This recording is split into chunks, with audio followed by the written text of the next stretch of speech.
darating din yung time na magkikita na. Start na kasi.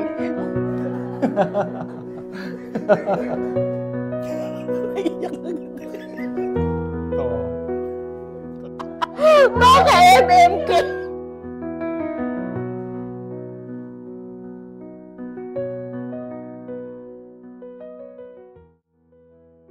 I'm Owen Kemuel. I am 48 years old.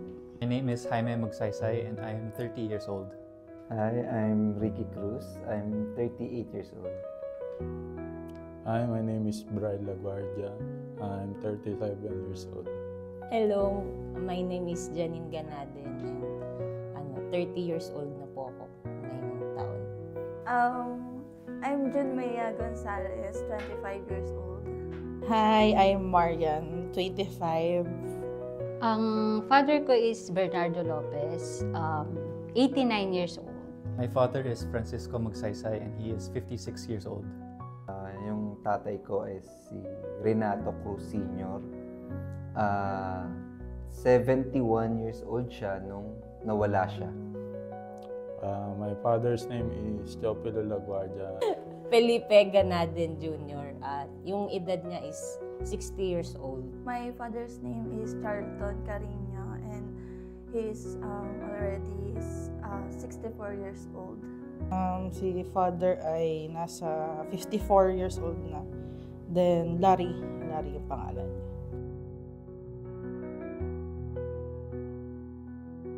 Makinig ng radyo, makinig ng music, makinig ng mga balita. Halos paghapon, nakikinig lang yan ng balita. My dad likes basketball.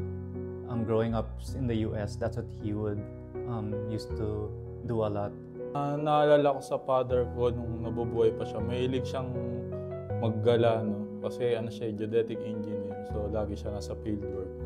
Tapos, madalas siya dun sa mga kamag-anak namin.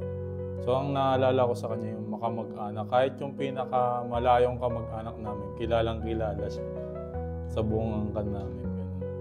Makipagkwentuhan sa mga kapitbahay pag may time. Pero kadalasan talaga tahimik lang yung tatay ko. Lalo na kahit sa aming magkakapatid, birang-bira lang siyang nagagalit. Lagi lang siyang nasa background kapag kahit napapagalitan kami. Of course, yung nanay ko yung mas bida. Pero yung tatay ko tahimik lang yun. And sobrang bihirang magalit. Ang hobbies ng papa ko is mahilig siyang manood ng mga crime documentary dati nang buibig pa siya ng DVD, nanonood siya ng mga series, CIS, mga ganun. Tapos mahilig siyang matulog. Yun lang commonly, tsaka makipag-inuman sa barkada niya. Yung mga gusto kong gawin ng father ko is mag-ride. So, ang hilig niya po is yung mga mag-rides. Meron po siyang mga big bikes. I think 2. And then, ayan pa. Dislike and like, mahilig siya magtanim. Ayan. Yun ang kanyang libangan. Maglinis. Sobrang linis niya as a man. Kasi usually makalat yung mga lalaki. Pero si Papa siya yung pinakamalinis sa bahay. And dislike niya, wala masyado. Hindi kasi siya ganun ka-vocal.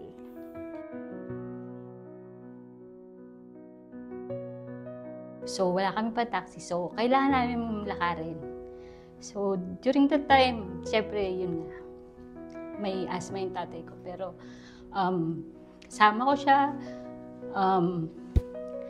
Nilakad namin yung PICC hanggang makarating kami. Nakita ko na umiiyak sila ng nanay ko habang nakikita nila ako sa baba ng PICC na nakapila na ako going to the pagpasok mismo sa PICC.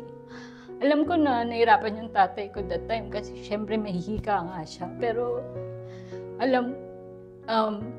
clear na clear din sa memory ko yung pagiging proud nila sa akin na graduate ako and kahit na ganun yung sitwasyon namin by that time. Yung pumasa ako ng board, Hindi ko makakalimutan yung sobrang saya niya. It's one time when we were playing basketball together. Parang he would always, how do I say it? Parang coach me and give me advice also when we would play together.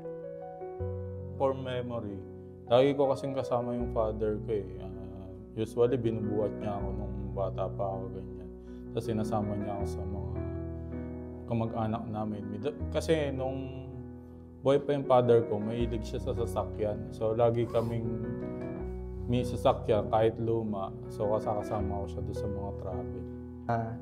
Binili niya yung dyaryo kasi dati makikita mo yung result sa dyaryo pa sa tabloid, sa dyaryo typically. So, ginupit niya yung list of names, hinighlightan niya yung pangalan ko.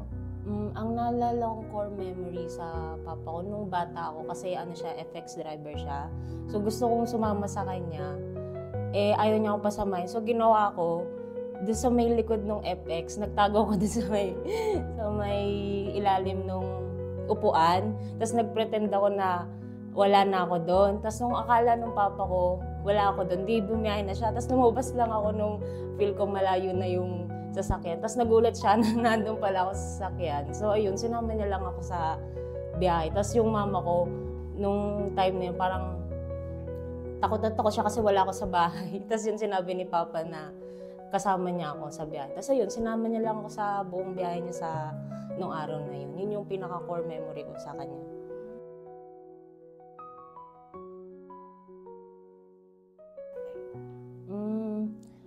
Siguro yung pang-araw-araw na siya yung binubuhay niya kami, ganun.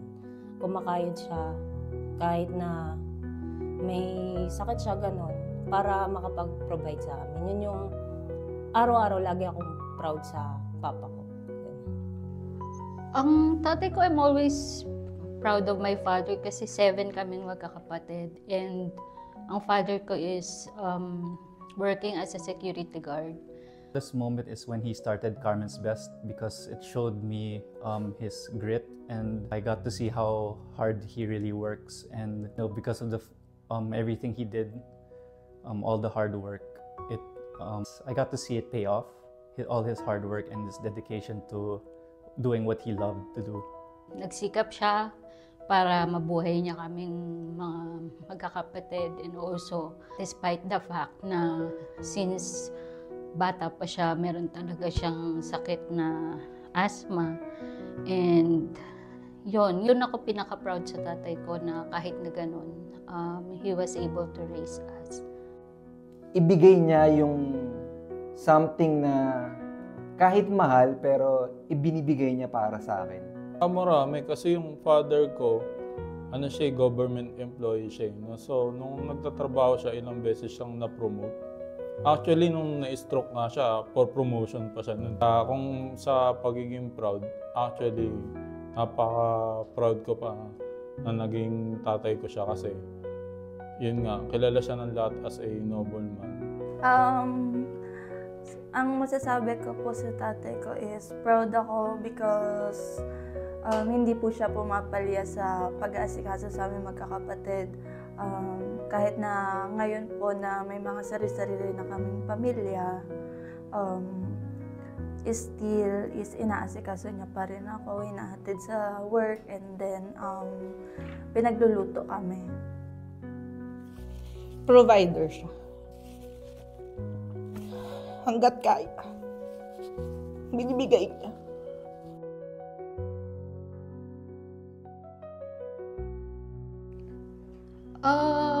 Open naman kasi kami ng tatay ko, and lagi naman kami nag-uusap.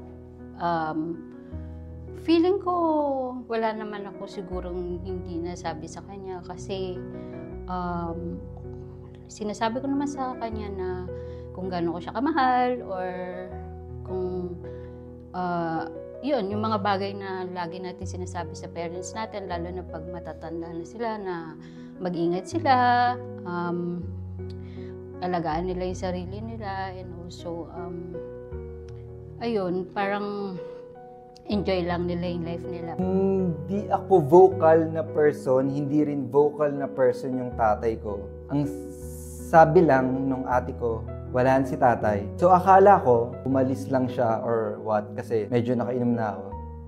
Pero nung hindi ako nakatulog at na-realize ko na wala na yung tatay ko. Being a new father myself, parang I got to realize how difficult it was and how much he sacrificed for our family. Not just me, but also for my other siblings. And I guess I'm proud also of him, not just because he started Carmen's Best, but because he was able to raise the three of us, and we grew up well-behaved. Ngayon, kung siguro, kung makikita ko yung tatay ko, kakamustahin ko lang siya. Tapos, sabihin ko sa kanya na ito na ako, nasa Abdi ako. And, I was recently promoted as a supervisor, and I'm sure magiging proud siya sa akin. And gusto ko rin sabihin sa kanya na okay si nanay. Nakasama namin siya ngayon na kahit na namimiss siya ni nanay, lagi namin pinapaalala na hindi naman niya nakakalimutan si nanay. And of course, someday magkakaroon din sila ng chance to be together again. Hindi ko kasi nasabi sa kanya kung gaano ko siya kamahal. Never akong nagsabi na, Tay, mahal na mahal kita. Baka this time, kung nabubuhay siya, sigurado ako na masasabi ko na Tay, mahal na mahal kita. Tay, may mga kapatid ba ako sa labas? Teacher lang. Sasabihin ko sa kanya na mahal ko siya kasi nung nabubuhay pa siya, never naming ine-express sa isa't isa yun eh. Alam lang namin sa sarili namin, pero hindi ko na sasabi sa kanya verbally na yun nga, na mahal ko siya, na namimiss ko na siya. Kung kachat ko yung papa ko ngayon, okay naman yung buhay namin, wag na siyang mag-alala na, kasi nung bata kami, siya yung breadwinner. So, ngayon okay naman kami, wag na siyang mag-alala, mag-enjoy lang siya kung nasan man siya, ganun. Tapos, darating din yung time na magkikita din.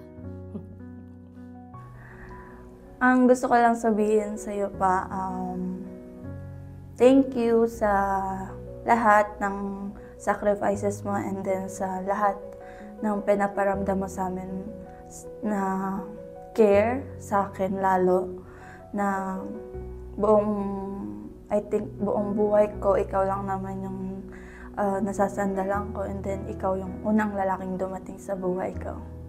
Then, yan.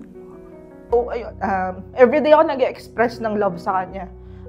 Minsan nga, natawanan nila ako kasi pag phone call, nag-I love you ako, akala nila jowa ako. Pero si Papa yun. Ayun, I love you lagi. I love you forever. Ganun. Sarang yun.